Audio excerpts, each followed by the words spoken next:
Good afternoon to all of you who are joining us from this part of the world. Good morning and good evening, depending on wherever you join us from. On behalf of the Foundation for Agrarian Studies, I welcome all of you to the first seminar of the second edition of FAS Young Scholars online seminar series. Now, as many of you would know, FAS is a research organization based in India. Our major research objective is to facilitate multidisciplinary theoretical and empirical inquiry in the field of agrarian studies in India and also elsewhere in less developed countries. In practice, we function like a network of academics and other scholars, who some of them in India and also international, and are supported by progressive donor agencies that are interested in promoting research to eradicate hunger, poverty, and malnutrition, promote gender equality, and study measures to reduce social and economic inequalities. Some of the major activities that we have been involved with in the last couple of decades, last 2 decades, first being the project on agrarian relations in India. It's a village studies program that we began in 2005. It involves description, analysis, and creation of a detailed database on village on the Indian countryside, villages that are located in diverse agroecological and socioeconomic regions of the country. We conduct regular village surveys, and in this 15 years of this project, we have covered 27 villages across 12 states. We are also in the amidst the plan of resurveying some of the villages that we have already surveyed. In fact, next month the team from FAS would be conducting resurveys in 2 villages in Uttar Pradesh. We also conduct projects on specific themes. Themes that we have recently covered include the how do small farmers fare in rural India, women's work in agricultural and rural production systems in India, the impact of COVID-19 pandemic on the Indian countryside.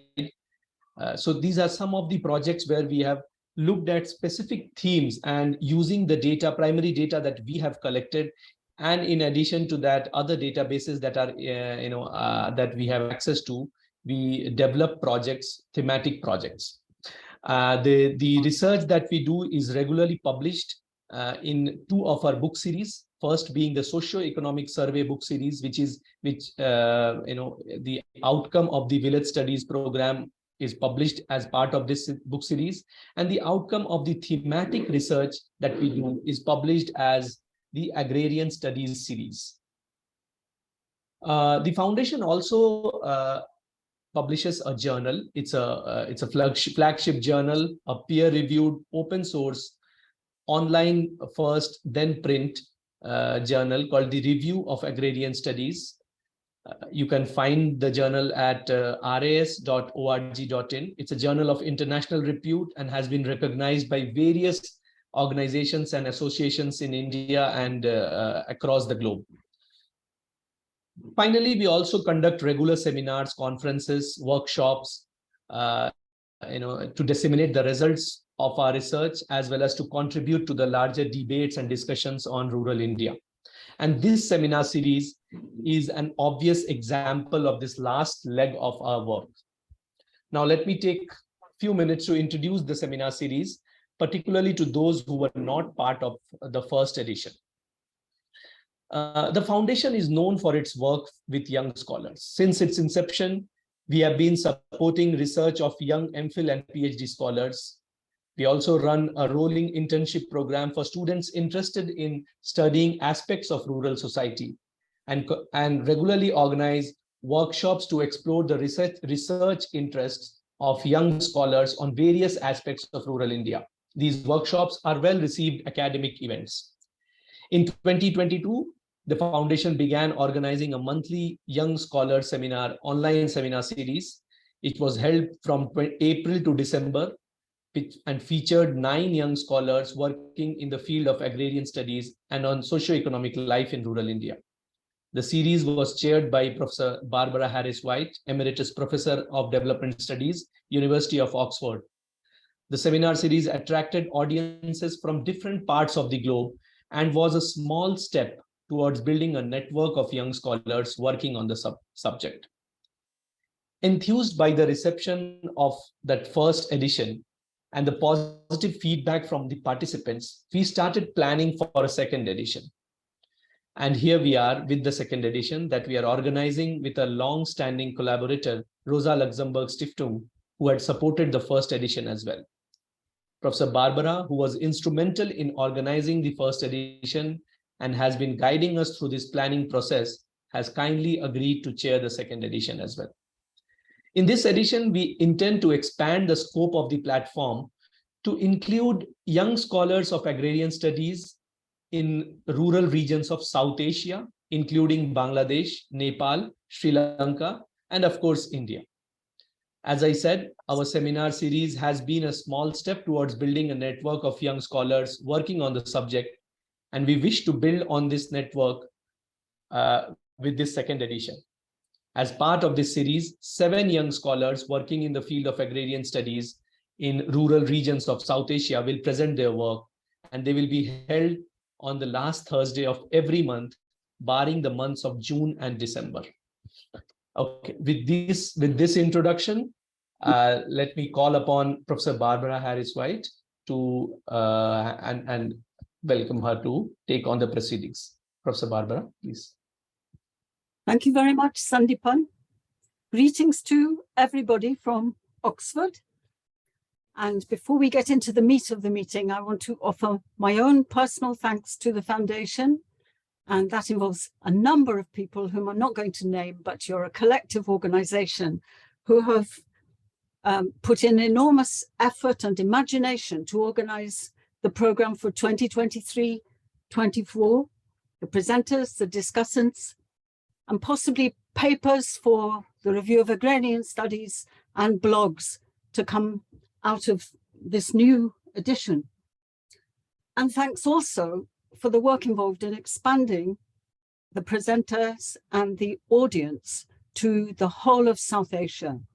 This is a very exciting step change in the creation of a community, an epistemic community of agrarian scholars who are young and or young at heart.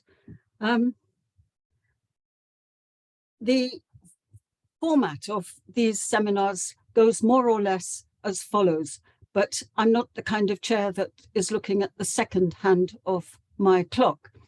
The speaker is invited to speak for more or less 30 minutes, the discussant for more or less 10 minutes, then we open it up to Q&A in the chat box, which we moderate, and I will make some remarks if there's time, either before the Q&A or after the Q&A, depending on the enthusiasm and the eagerness of the questions in the chat box.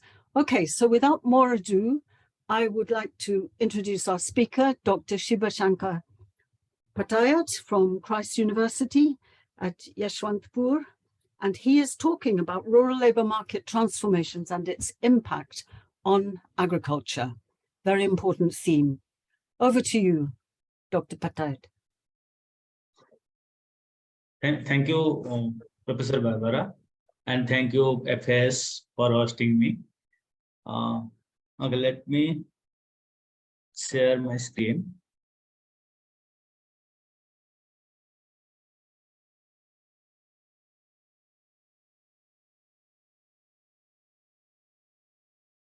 Is it visible? My PPT? Not yet. Oh.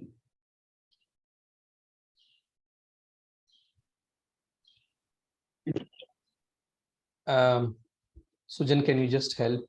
Yeah. Maybe we have to kindly share. try to share it again. It's worth waiting for because it's a very good PowerPoint, at least the version that I have seen. There we are. You are screening the. Yeah, it is visible. Now it is visible, I think. Yeah, it is visible now. Okay.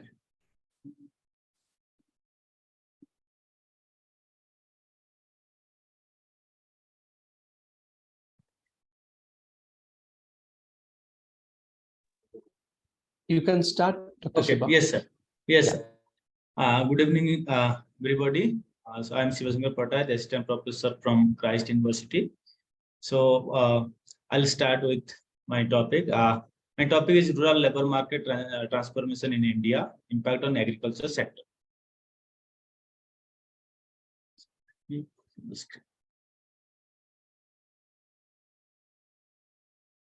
One second, sir. It is not moving. Slideshow mode. It is not moving. Yes, now it is working. Yes. So scheme of my presentation is motivation. We discuss about the background of the study. Then review of literature. So in review of literature, I have divided review of literature into two parts. One is theoretical review of literature, and another one is empirical review of literature. Under empirical review of literature, I have divided into some developed countries review of literature, underdeveloped countries review of literature. Then in case of India, I have collected, I have reviewed some state levels, state specific literature. Then research gaps, objectives of the study, followed by data and methodology, findings, concluding remarks, and policy suggestions. So come to the motivation of the study. As you know, in India is an agrarian state. In India, about most of the people are depending on the agriculture sector for their livelihood. According to PLFS 2019-20, it is about 69.6% of populations are still living in the rural areas, and out of the 69.6%, about 61.5% of workers are engaged in agriculture sector for their livelihood. And if you see, according to NSSO 1993, it was about 68% populations who are depending on the agriculture sector. Though it is declined, but still it is about 61%, which is high. According to the past studies, if you see Mehrotra and et al. 2014, Mehrotra and Florida, like Anand, Ravindran, and Himanshu Vairagya, structural transformation has been taking place in India since 2004-5. After 2004-5, due to structural transformation, people are started moving from agriculture sector to non-farm sector due to various factors. There are so many factors are there, which I'll discuss in the discussion part, in which about 5 billion per annum workers left agriculture and allied sector in the quest of non-farm sector jobs. Those who are living agriculture sector and they are searching for non-farm sector jobs due to maybe there are various factors. One is higher wages in non-farm sector as compared to the lower wage rate in agriculture and allied sectors. Then during this period, during 2004-5 period, the incidence of poverty has declined massively with fall in absolute number of poor. During 2004-5, it is maybe due to decline in non-farm sector employment and increase in non-farm sector employment. Due to increase in non-farm sector employment, they started getting higher income, and due to that higher income, they survived well, and their standard of living increased, and poverty in rural India declined. However, the incidence of poverty is still higher among the states in which a larger share of population depending on agriculture sectors. We know there are so many states are there which are depending on the agriculture sector, and in that state, incidence of poverty is higher as compared to the other states. In this context, it is expected that interlinkages between the growth of non-farm sector and incidence of poverty exist. And in another thing is, based on this background, we can find the interlinkages between growth of non-farm rural non-farm sector and the linked with our agriculture sector. Then this is the review of literature pattern. I discussed this thing, review of theoretical studies and review of empirical studies. Under review of empirical studies, we are having international, national level studies.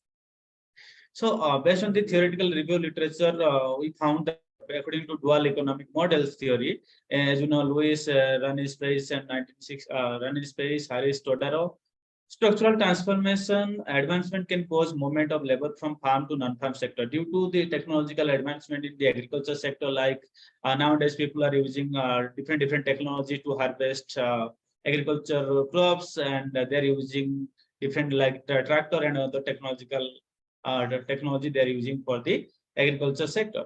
So due to that, labor absorption capacity in agriculture sector is declining over the period of time. Then people are starting moving from the farm to non-farm sectors. Then sectoral wage differences and unemployment rate is also plays an important role for the movement of labor from farm to non-farm sectors. Then labor movement from farm to non-farm sector improve the labor productivity and enhances economic growth. Then another theory is there, new economics of migration theory given by Hicks in 1932, Stark Bloom, and Stark Karj.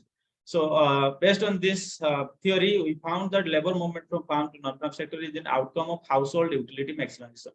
Everyone, each and every household in rural area, they want to maximize their utility. So for that, they want money for, or they want more wage rate to survive. So for that, they are leaving agriculture sector, which is a low paid job, and they are going for a high paid job in non-farm sector.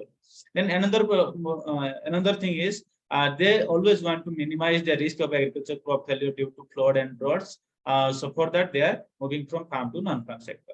Then human capital theory is also linked with this for the movement of labor from farm to non-farm sectors. Human capability plays an important role in boosting the growth of non-farm sector. And on the job training, wage, family income, standard of living are main factors behind the non-farm sector job growth in rural India. Then these are the empirical review of literature, or it is from the developed countries. In developed countries, growth of agriculture sector helps boost the growth of non-farm sectors and generate employment. And the interdependency between farm and non-farm sector creates employment opportunity in rural India. Low incidence of poverty in developed countries, but income inequality high among farm and non-farm sector employment in India. Then educated unemployment is high in rural areas because nowadays everyone is getting involved in the education due to different schemes implemented by the government like Sarva Shiksha Abhiyan and other like Beti Bachao Beti Padhao. So these are the government policies which motivated people to get enrolled in the education. Then empirical review of literature from less developed countries. From less developed countries, we found that agriculture sector is main source of livelihood. However, few countries are in the transition phase, in which importance of non-farm sector is growing in the recent years. A set of push and pull factors are responsible for the growth of rural non-farm sector and decline in the growth of employment in the farm sector. Growth of rural non-farm sector helps generating low skill and informal sector jobs. Due to informal nature of jobs, incidence of poverty is high in developing countries. So similarly, we found some early and level studies. It is similar to less developed countries. Then empirical state level studies also found those states are depending on more on agriculture sectors. The incidence of poverty is high, and skill in the less developed state-specific countries. In manufacturing sector, capital intensity is growing. The overall skill gap in non-manufacturing sector is rising at rapid rate. As a result, youth unemployment among educated is at rise. Rising unemployment has implication on poverty and income inequality. Nowadays, income inequality is also increasing among non-farm sector jobs. So, based on the review of literature, we found some research gaps. Though aggregate, these three are the research gaps. Though aggregate level studies on non-farm sector output and employment are many, studies on subsector wise exploration of rural non-farm sector employment are scarce in academia. There is a dearth of studies in India which examine the interlinkages between growth of non-farm sector employment and incidence of poverty, and growth of non-farm sector employment and agriculture growth. So none of the existing studies used longitudinal data to explore the demand side factors determining the growth of non-farm sector employment. In this case, in this study, I have tried to identify the demand, both the demand side factors and supply side factors for the growth of non-farm sector employment.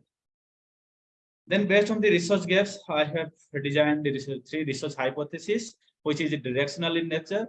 The growth of non-farm sector employment in rural India is expected to be driven by construction sector. It is expected that growth of non-farm sector employment in rural India has caused and substantial decline in poverty and incidence of poverty. Then growth of non-farm sector employment leads to growth of agriculture output in rural India. So these are the hypotheses, and these are the research questions. I am not reading this research question. There are, it is basically I'm asking some question like what are the trends of employment, what are the patterns of employment, what are the subsectors are driving growth of non-farm sector jobs in rural India, what are the major subsectors which are creating employment opportunities for the rural people in India. So based on the research objectives and research hypothesis, I have done some research objectives. First objective is to examine the trends and compositions of rural non-farm sector employment in India.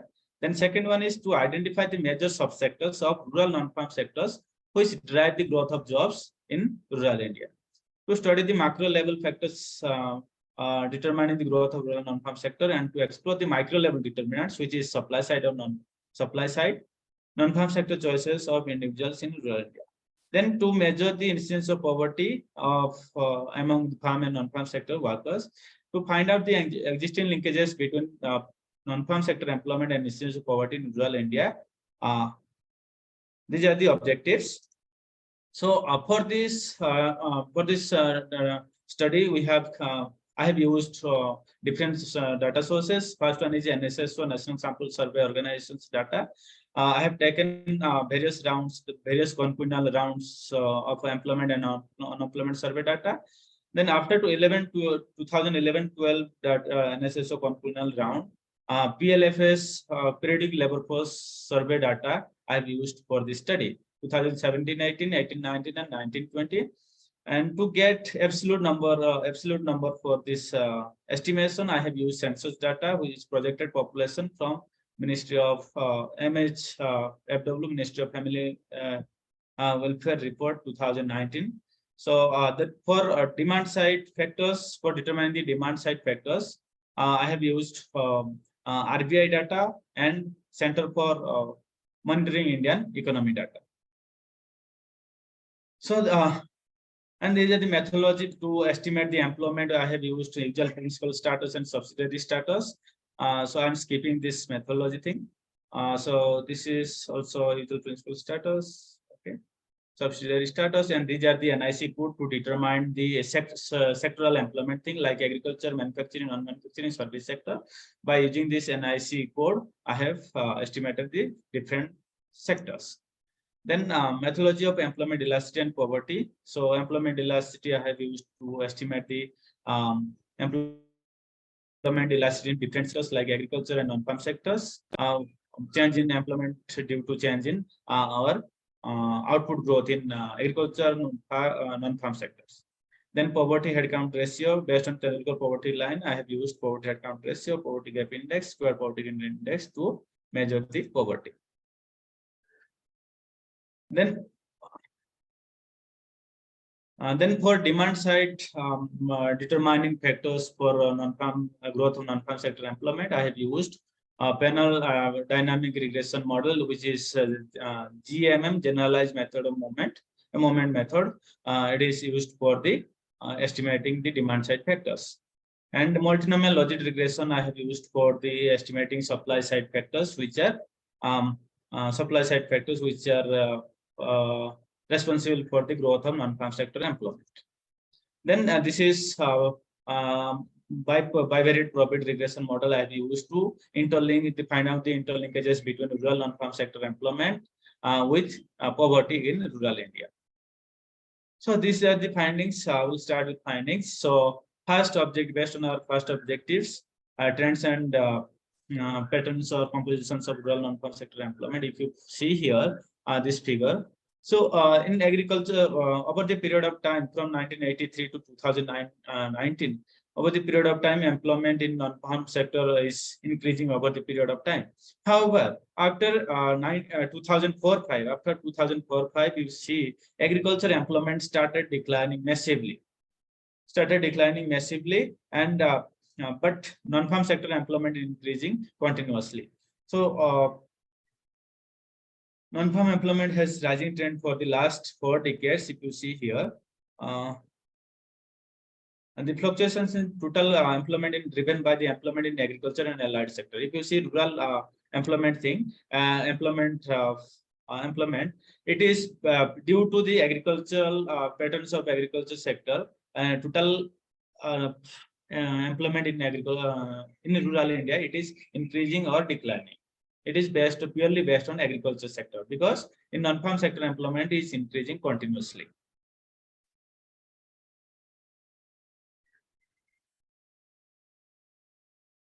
Okay, then share of farm and non-farm sector employment.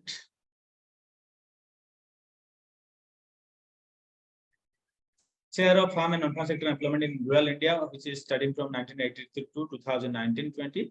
So if you see, the share of agriculture sector employment is declining continuously over the period of time. But after 2018-19, if you see, it has increased to 61.5% from 57.8%. 8%. Whereas in non-farm sector, during that time period, employment has declined in non-farm sector from 42.2% to 38.5%. It is due to COVID-19 pandemic. During that time period, different non-farm sectors they shut down their industries, and they shut down their working place. So people moved from the non-farm sector to agriculture sector in to rural area. Then they started doing agriculture activities. So due to that, it is employment in agriculture sector is increasing and non-farm sector is declining.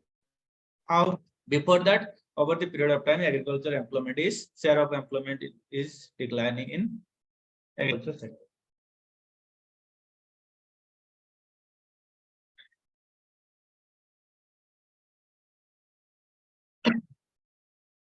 Then subsectoral decomposition of rural non-farm sector employment. As we know, non-farm sector I have categorized into manufacturing sector, non-manufacturing sector, and service sectors. So here I'll discuss about subsectoral decomposition of rural non-farm sector employment, and which is specifically manufacturing sector. Under manufacturing sector, which subsectors are responsible for the growth of non-farm sector employment? If you see here, food and beverages, tobacco products, textile, wearing apparels, wood products, non-metallic products, and furniture. These are those are highlighted in the yellow color. So these subsectors are in manufacturing sectors are responsible for the growth of non-farm sector employment in rural India. Then similarly, non-manufacturing sector. If you see in non-manufacturing sector, out of all the subsectors, only construction sector is the responsible for the growth of non-farm sector employment. This is a key non-manufacturing sector. This subsector is plays an important role for the growth of employment in non-manufacturing sector. If you see, it is during 2019-20, it is about 95% contribution for the employment in non-manufacturing sectors. That means out of 100, only 5% other subsectors are contributing or creating employment opportunities for the rural people. So then service sector. As you know, we are having in service sector, we are having traditional service sector and modern service sectors. In traditional service sector, if you say in traditional service sector, most of the people are in rural area, most of the people are depending on the traditional service sector. So traditional service sector plays an important role for the growth of non-manufacturing service sector in the rural India. If you see here highlighted retail trade, except motor vehicles, land transport, education, and other social services are responsible for the growth of employment, non-farm employment in the service sector, or as a whole, non-farm employment in the rural India. So these are the important subsectors which are responsible for the growth of non-farm sector employment in rural India. So now I'll discuss this rural non-farm sector employment based on gender representations. From this, you can find this employment in. I have given 3 figures, where the first one is about in manufacturing sector, and third one is in service sectors. Women still hold a very negligible share of employment. In manufacturing sector, you see male are about 69% male are engaged in the manufacturing sector. However, 30%, half of this male percentage, only 30% people are female are engaged in manufacturing sector. Whereas in non-manufacturing sector, if you see 86.3% people are engaged in the non-manufacturing sector, which is, as I discussed earlier, it is construction sector. Subsector is construction sectors. Among female, only 13.7% people are depending on the non-manufacturing sector, or they're working in the non-manufacturing sectors. And then within service sector, if you see, it is about 18.2% in 2019-20 female are working in the service sectors. And if you disaggregate it, you will find that female, or 18.2% female, are most of the females are engaged in the traditional service sector, not in modern service sectors. But out of, if you see that male case, it is about 81.8% the male are engaged in the service sector, and most of them are in engaged in the modern sector as compared to the traditional service. Okay.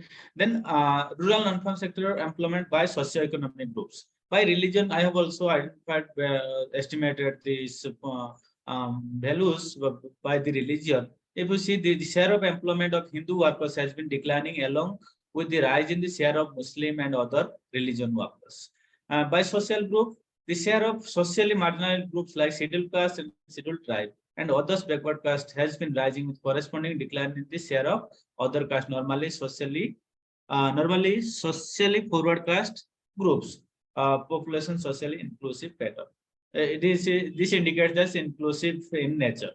So by economic groups, we found the non-farm sector employability is relatively higher among the people belong to upper MPC quintile and vice versa. It indicates that those are having highest, those are belong to highest high standard family. They are most of the family members are prefer to join in the non-farm sector as compared to the agriculture sector based on the standard of living. Then quality of jobs. I also, because in non-farm sector, we know we are having traditional service sector, we are having construction sector, which provides informal jobs and no social security benefits. So based on that, though non-farm sector employment is increasing in rural India, so I wanted to check whether the quality of job is good or not. So for that, I have checked the quality of jobs based on types of employment by written job contract and by social security benefit. So by types of employment, we found that self-employed and regular workers are more in manufacturing sector, which is about 43% and 28%. And service sector, it is about 45% and 39%. While casual workers, only casual workers 84% are more in non-manufacturing sectors. By written job contract, it is what we can say, it is based on job contracts, we found very interesting result. Most of the workers engaged in no written job contracts because there is no social job security, and those who are not having no written job contracts. So if an employer want to fire them from their company or from their working place, they can fire anytime. So this is the quality of job. Quality of job is very less when there is no written job contracts. In the manufacturing sector, about 92% people are working with no written job contracts, and 95% in non-manufacturing sector and 84% in service sector. Then by social security benefit, we found that 87% in manufacturing sector, 97% in non-manufacturing sector, and 84% in service sectors. So these are the rural non-farm sector employment based on quality of jobs. Then to identify the major subsectors of rural non-farm sector which drive the growth of jobs in rural non-farm sectors, it is actually output growth. Based on the output growth, how employment is increasing or creating in the different sectors. Like if employment, if output growth is more in agriculture sector or non-agriculture sector, what is the contribution for the creating employment opportunities? So it is based on GPA, gross value added data from RBI. So if you see here, the share of GPA is in declining, and the share of GPA is declining in non-agriculture sector to 9.4%, and in agriculture sector, agriculture crop, it is about 90%. So it is another sign of structural change. rising share of non-farm sector gross value added output, falling share of farm sector gross value added. This is sectoral share of non-farm sector output based on GPA. If you see this is actually under non-manufacturing sectors and non-farm sectors. Service sector contributes highest to the total non-farm sector output. Manufacturing sector contributes about 22%, and non-manufacturing sector is still lagging behind, contributes only 16%. Why service sector contributes highest to the non-farm sector? As you know, in rural area, most of the people are depending on the traditional service sector, like most of the people are having they're selling vegetable, they're selling fishes, then they're selling different products. Okay, so based on that, this service sector, the contribution in service sector to the rural total non-farm sector output is more in the rural area. So based on the growth of output, we have estimated employment elasticity. So how employment is created based on the output growth? If output growth is more, whether that output growth is leading to employment, creating employment opportunities in that sector or not. So based on the employment elasticity, we found that agricultural and we found the negative employment elasticities in agriculture and allied sectors and manufacturing sectors. But we found a contrasting result or good result in employment in non-manufacturing sector and service sectors, which is, you can see, 0.2%, 0.28% and 2.81%. That means employment opportunities is more in non-farm sector, non-manufacturing sector and service sectors based on the output growth. So these two sectors are responsible for the growth of employment opportunities, employment creation in the non-farm sectors. Dr. Shiba, you have 5 minutes. Yeah, okay. So this is state-wise employment elasticity. So it indicates that those states are depending on the agricultural sector. Their employment elasticity is very less as compared to those states are depending on the industrial and service sectors. Then standard of living of non-farm is higher than the farm counterparts. It is obvious that in non-farm sectors they are getting higher earning as compared to the farm sectors.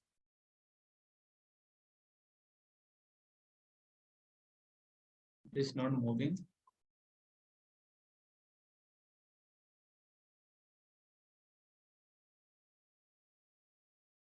Okay. Okay, so macro level determinants, we know that based on the macro level determinants, we found that NSDP and manufacturing sector, growth of non-farm wage, growth of GCF, growth of number of industries, growth of length of road length, growth of national highways, these are the factors responsible for the growth of non-farm sectors in India. Then employment choices of men and women. So both individual characteristics and individual factors and family level factors are responsible for the growth of employment in rural non-farm sectors among men. Then female also, we can found the education, training, wage rate, marital status, spouse employment status, earning, and family level factors, standard of living, education, occupation of family head, social group, number of other adult female members in the family are responsible for the employment choice or getting employment in the non-farm sectors. And sectoral employment and incidence of poverty, if you see the non-farm sector employment, this is not working properly. Okay, so over the period of time, incidence of poverty is declining, but it is high. It is about 34% in rural India. So incidence of poverty by sectoral employment, as you know, in farm sector is incidence of poverty is more as compared to non-farm sectors, because in non-farm sector their earning is high and standard of living is high. Those are engaged in the non-farm sectors. Then state-wise incidence of poverty, those states are depending on the agriculture sectors. The incidence of poverty is high among the states, and in this case, social group-wise incidence of poverty, those are belong to this labels are belong to lower caste like scheduled caste and scheduled tribe. The poverty rate incidence of poverty is high. So interlinkages between rural non-farm sector employment and poverty. If you see level of education, that is human capital, based on human capital theories, the level of education plays an important role to participate in the labor market, rural non-farm labor market. So here also the level of education like technical education below graduate and more.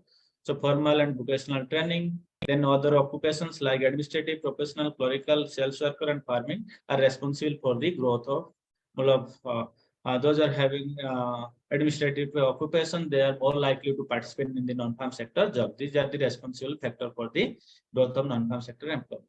Then the determinants of poverty in rural India. So if you see growth of non-farm and SDP and growth of banks, growth of roads, these are the infrastructural development. If infrastructure development will happen, then it leads to increase in the non-farm sector employment, and simultaneously it will reduce the poverty level in rural India. Then conclusion and policy solutions. So growth of non-farm sector employment not only plays an important role in sustaining the structural transformation process, but it also necessary to reduce the extent and depth of poverty in rural India. Though social inclusion is happening in rural non-farm sector employment, the quality of employment is still very poor based on this our different indicators. So although construction and service sector have been playing an important role in driving the growth of non-farm sectors, employment growth, rural industrialization is necessary to sustain the structural transformation process in rural India. Development of labor-intensive manufacturing subsectors and modern service sector, along with infrastructure development, should be given top priority to the reduce rural poverty on a sustainable basis. Development of agro-based industry is required to create employment opportunities in agriculture sectors. And for the agriculture sectors, to absorb the labor from the rural India in agriculture sectors, research and development should happen in case of in agriculture sector. So it will play an important role to get employment opportunities in rural India, and wage rates should be increased in agriculture sector. Then only people will think about to participate in the agriculture sectors. The major limitation of the studies are the use of secondary data, limited only to income poverty measurements, non-evaluative suitable indicators in the macro level data, though I have given some macro level indicators, but more other indicators are missing from this, from my study. Okay, this is the scope of study we can conduct. Okay, thank you so much.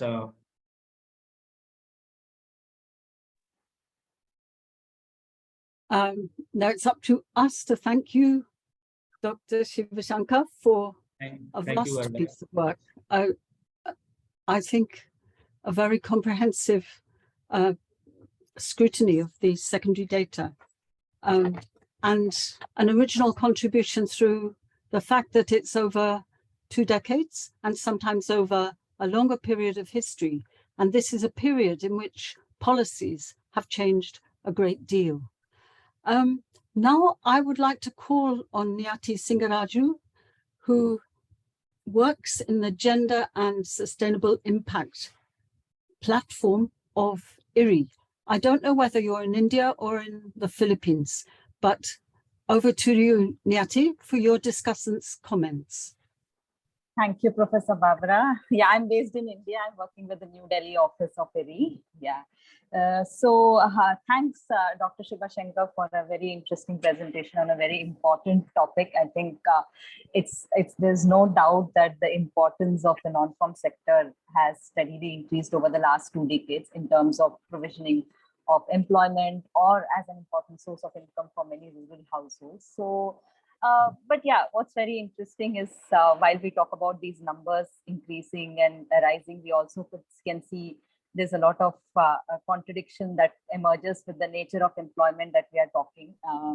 Like as mentioned in your discussion throughout, when we talk about the type of employment, the nature of employment, it's also mostly in specific subsectors where you do not have the kind of social security benefits, where the working conditions are also of very low quality.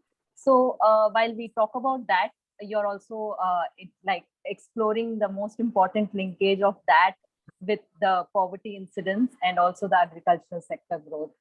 So one thing which is, I mean, it's more like also a more of a clarificatory question, but also something which I thought through from my understanding of the literature on this area is that when you talk about the decline in the incidence of poverty among rural households between 2004-5 and 11-12, a lot of studies also talk about this period as a period which saw the introduction of the MG and REGs, and also the state provisioning and a lot of public welfare schemes, one at state national level and also at regional levels, which played a very critical role in provisioning for the rural households and played a critical role in understanding the decline in the absolute poverty levels. And also the other part, which I think is very important and critical also, this is the period which saw a revival of the agriculture sector as such.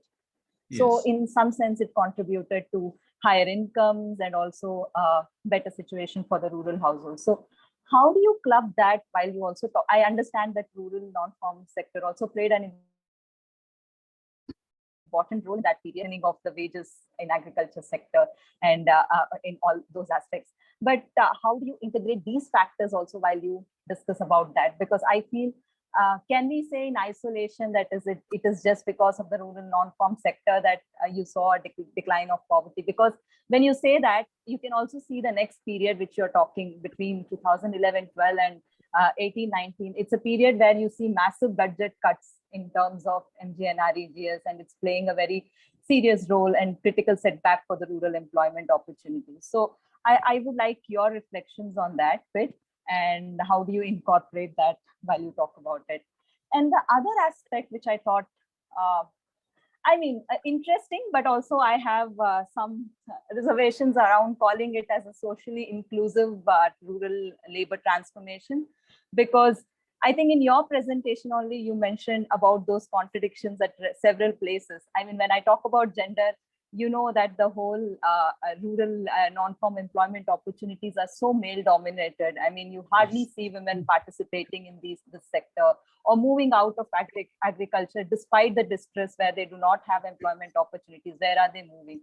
And then the most important aspect is the demographic bit. I mean, you can clearly see how the incidence of unemployment is very high among the educated youth, and more so among the educated youth, younger women. So how do we fit this story, and how do we call it a socially inclusive transformation when you see that it's women who are left behind, it's the youth which is left behind? And also when you talk about caste, I mean, I understand that you see more proportion of scheduled caste households moving out of agricultural wage market, but where are they moving to is a very important question. They are again moving to the kind of similar, sometimes most similar precarious working conditions in the construction sector. So that again raises a question, are we generating better employment, or is it just one form of wage labor in a particular sector getting converted to some other sector? So that's again a question, because I mean, it's interesting. You have in your presentation highlighted those points, but I thought it would be in haste to call it a socially inclusive transformation. So that's a comment, and I would like to hear more of your reflections on that. And also the third important aspect which you touched upon, but I would have loved to hear more on that, is its implication on the agricultural growth as such. I mean, there are a lot of studies, the previous studies of starting from Miller and Vaidyanathan and all these studies which have discussed in detail about the agricultural sector growth and its implications on rural non-farm sector expansion. Yes. But here we are talking about rural non-farm sector expansion, and how does it actually contribute back to the agricultural capital form? Does it really do that? I mean, what kind of evidence do you have, or is there some reflections that you have from your studies, something which I would like to know? And I think these are some of the broad comments, and then I have some clarificatory questions, more like specific to the calculations and a bit. One, I just wanted to know, because as far as I know, there is no poverty line as such defined after the 2011 and 12. So what have you used for calculating that? And regarding the MPC calculations, because previously it used to be based on the consumer expenditure surveys, but already there is a lot of criticism of using employment and unemployment surveys to calculate that. And then PLFS is totally different conceptually, because it's just based on a few questions that they calculate MPC. How can we make them comparable? Is it comparable, or have you used some robust way to make it comparable? If yes, it would be good if you can clarify a bit on that. And there's one more question there I wanted to ask. You mentioned in several places about per capita income of farm worker and non-farm worker. As far as I know, generally the per capita expenditure that they give is for the household, and we just divide it by the household size to get the average MPC.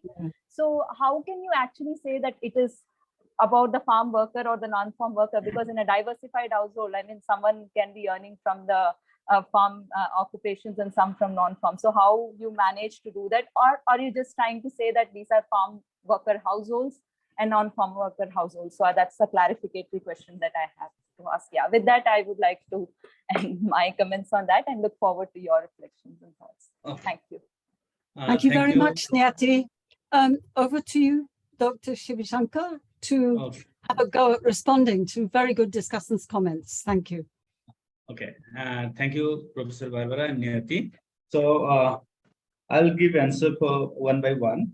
Like first one is incidence of poverty declining during 2004-5, right? After that, it is declining. It is not only due to the movement of labor from farm to non-farm sectors. It is due to various factors, like you told ki MG NRGS, right? That is also important factor to reduce the incidence of poverty in rural India. But simultaneously, at the time, people started moving from farm sectors to non-farm sector, especially rural people. They started moving from rural area to what you can say urban area, like migration started.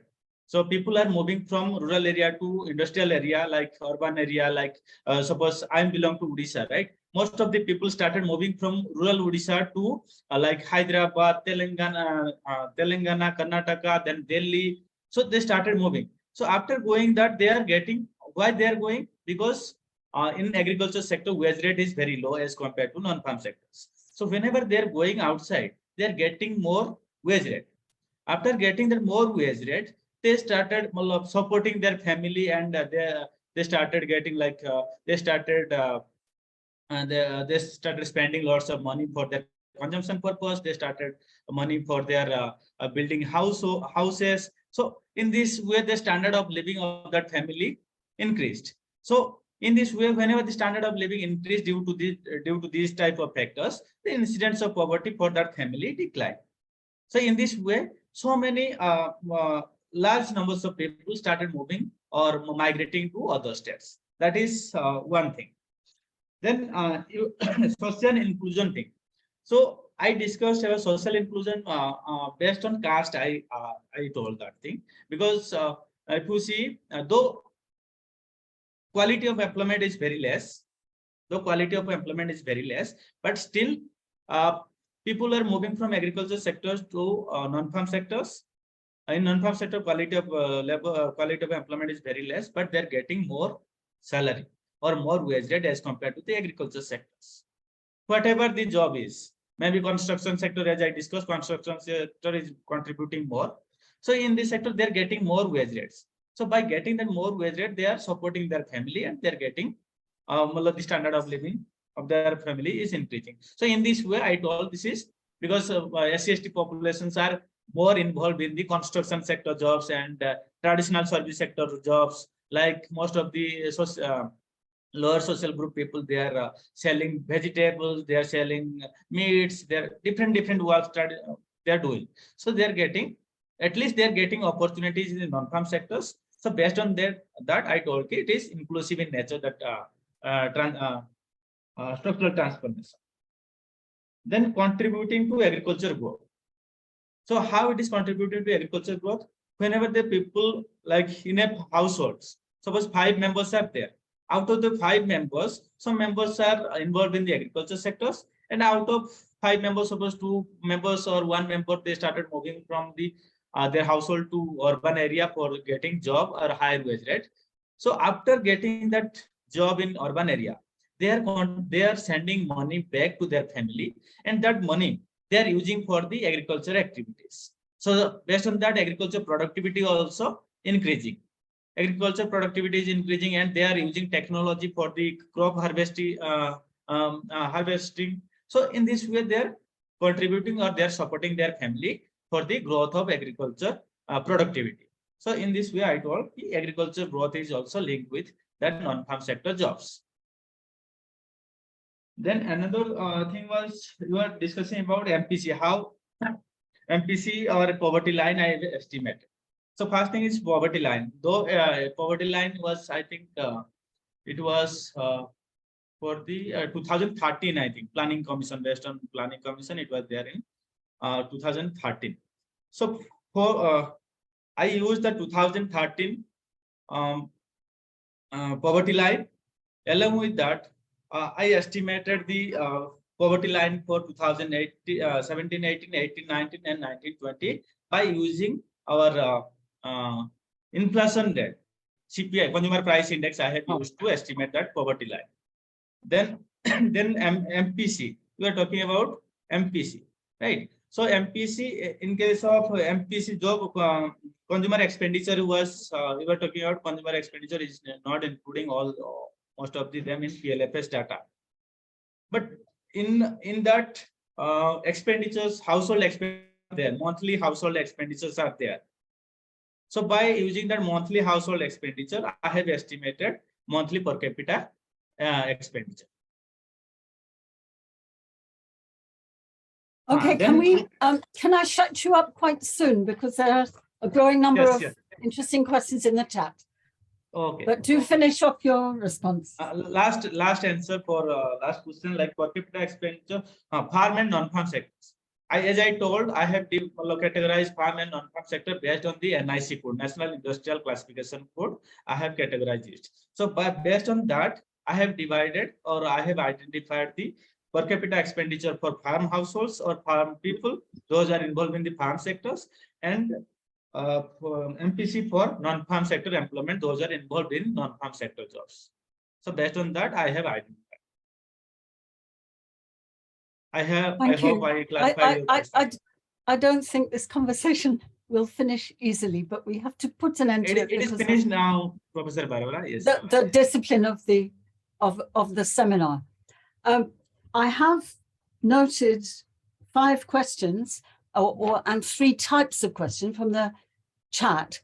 2 of them, Sabari has just entered a question, and Pratipa also, about MREGA. And this is that there are questions of how you classify MREGA in your work, if at all, and a micro level question on the effectiveness of MREGA as a variable in your scheme of modeling. Can you deal with that quickly, please? Because there are at least 2 other kinds of questions coming up in the chat. Okay. Thank you for these questions. But in this study, I have not incorporated MG NREGA data. Okay. All right. Yes, ma'am. Okay, that answers yes. That answers Sabari and Patipa's second question. Then there are questions about exit. Exit from agriculture into the non-farm economy. Patipa again asks about climate change. Now, this is a kind of question which arises from an All India study with secondary data, but may not be answerable with the universe of data that Dr. Shiva Shankar used for his thesis. However, this is a general discussion, so a very good question. Does climate change play a part in the wider literature that you may or may not have read for your thesis? And the second question about exit is a micro question about women's education from Komal. Komal is saying women are educated, but there are huge barriers to women's employment in the non-farm economy. So do you have any case material? How do you know what kind of employment does absorb educated women?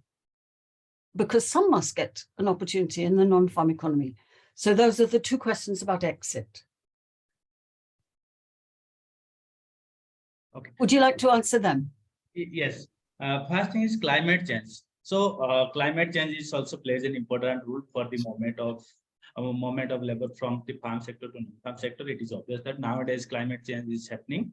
And due to climate change, the productivity in the agriculture sector is declining, and they are not getting water to irrigate their lands somewhere in rural areas. So it is also plays an important. So they will not get any employment opportunities from the rural area, and they will not get any wage rate from the agriculture sectors. So in this way, people are moving to non-farm sector to for their survival. They are going to non-farm sector to earn something for their survival.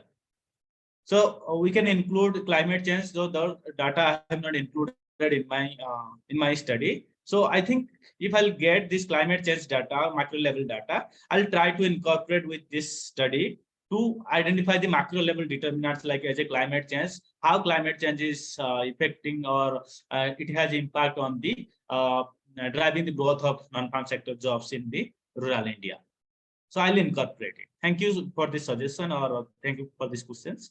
Then another one is women is getting education, right? Women are nowadays due to Sarva Shikha in India, one policy is their Sarva Shikha Abhijan and Beti Padhao, Beti Bachao. So these two are good policy implemented by the government to educate our women. So based on that, our women are getting enrolled in the education sector, or they are getting educations. But after a certain level of time period, this is my practical experience I am saying, after a certain level of education, they are not going, they are not pursuing higher education. Either they are not pursuing higher education, and either they are not preferring to go to the labor market. They want to depend on the, though this is not a generalized thing, but still I'm saying, because I have seen from our society, though I belong to rural area. So I have seen that thing. Whenever they are going for education, suppose graduation degree, BA, BSc and all.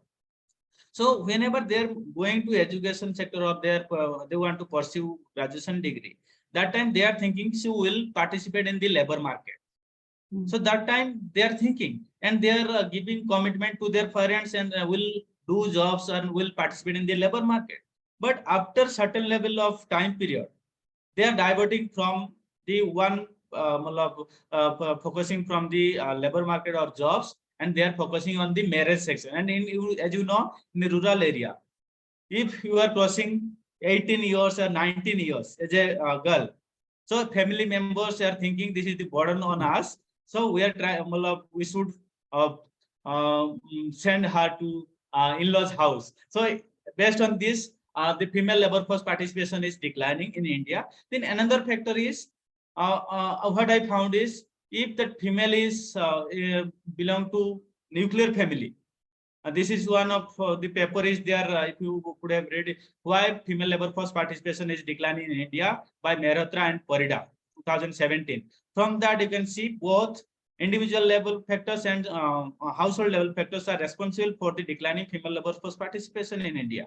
So in that case, education plays an important role for the growing getting employment in non-farm sectors, but people are not, most of the female are not willing to go to the labor market due to family level factors, like those are belong to joint family, those are having children below 2 years or 5 years, and yeah, these are the factors responsible for the declining in female labor force participation. Yes. Thank you. Thank you for that. There are things coming into the chat.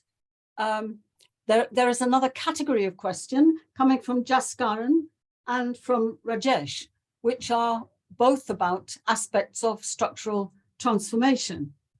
Jaskaran has a practical question about agro industries and trade links, which draws our attention to the direction of causation, that you can't have a rural non-farm economy without agricultural raw materials.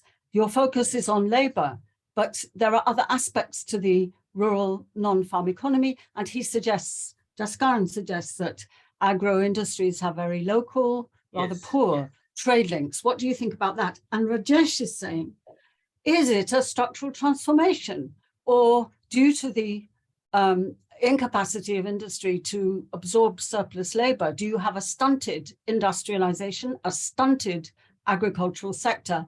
And I think just to add to Rajesh's chat box comment, what Prabhat Patnaik already 15 years ago called a perverse transformation. In other words, do we have that structural transformation? Have a go at those questions. No, I didn't get actually full questions. So, you were talking about structural transformation. How it is structural transformation is happening, or Is the question, Rajesh's question, I'll read it. Are we witnessing a structural transformation, or is it a stunting of agriculture, deindustrialization, and a growing informality of the service sector? So is it a structural transformation? Okay. Yes, I got it. So you got it. Yes.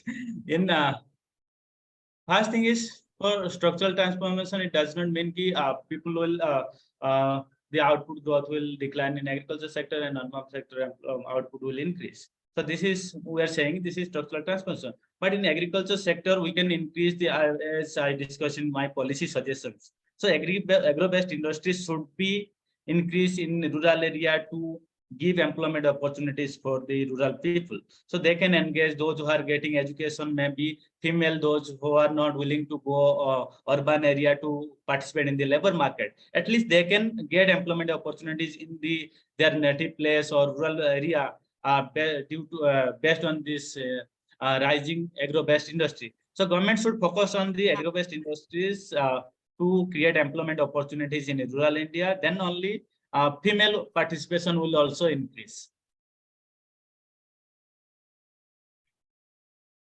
Thank you. Now Judith has a question about your theorizing of women's trajectories and the barriers to exit. In the discussion, and I think in the paper as well, you suggested women make choices, but to what extent is that realistic? To what extent does that reflect the forces inside households, which have a bearing on the apparent barriers that women face and the choices that they make? Is choice a very realistic idea? Choices in the labor market? You talked about women having choices. And yes. I think, Judith, do you want to ask the question yourself, Judith? She's questioning whether choice is whether women have voluntary. Judith, over to you. Okay, I'm simply suggesting that this model of saying, you know, women are choosing to do this and choosing to do that. Many women in rural households would like to work outside, but are not being allowed to work outside. I'm just asking whether you're taking that into account, and instead of talking about it as if women are making these choices to stay at home, you might also be considering the fact that they are not being allowed to work outside the home. Yes, that thing already, one of my PPT was there, determinants of non-farm sector employment of women. So in that case, I have discussed both individual factors and household factors, which are responsible for their choices to participate in the labor market. So here, both individual factors and household level factors are responsible for their choices. So maybe, like I told you, one of the paper was there, Mehrotra by Mehrotra and Parida during 2017. In that paper, they have find out details finding. They have found out how household factors are opposing female to participate in the labor market. Like if in a female adult population, old populations are there or dependent populations are there, they are less likely to participate in the labor market. Similarly, if they are having children under 5 years or 2 years, they are less likely to participate in the labor market. And if their family members or their standard of living of the family is high, they are less likely to participate in the labor market. Similarly, other way we found also, if the female is belong to nuclear family, that female is willing to participate in the labor market if that the level of education is high of that female. Then only they are willing to participate in the labor market. But in joint family, most of the time they are less likely to participate. But in the rural area, the joint family, those who belong to joint family, they are less likely to participate because they have to, they don't want to take care, but they're forced to take care of the households people.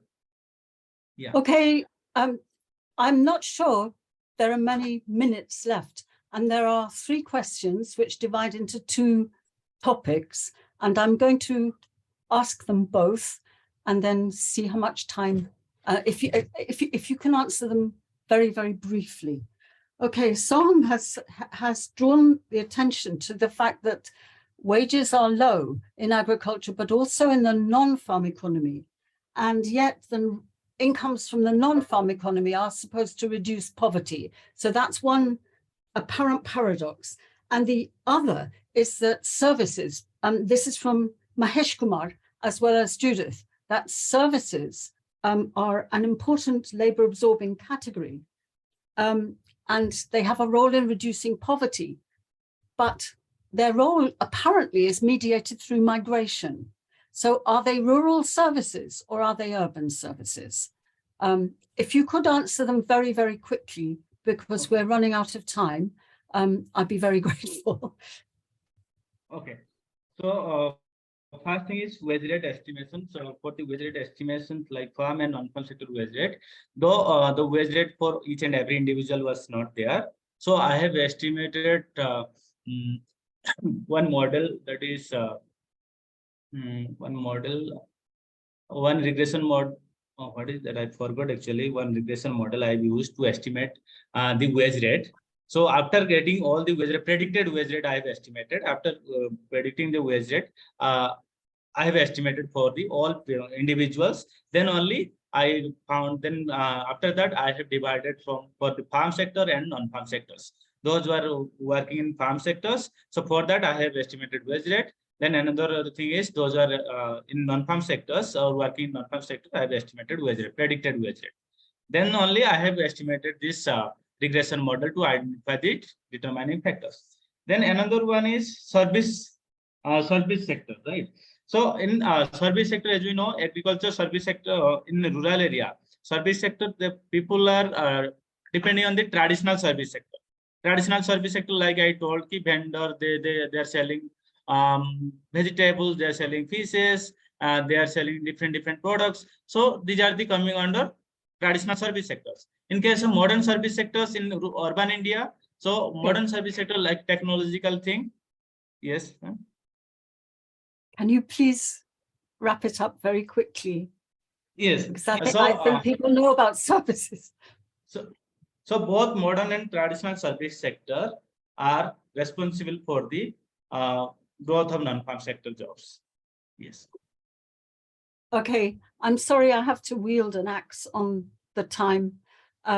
Very clearly, from the lively questions in the chat and all the questions that haven't been asked, I haven't even begun on my own. The work that you've done is of signal importance and has all kinds of ramifications. And we are very grateful to you for having presented it today, and for Niyati for very good discussants' comments.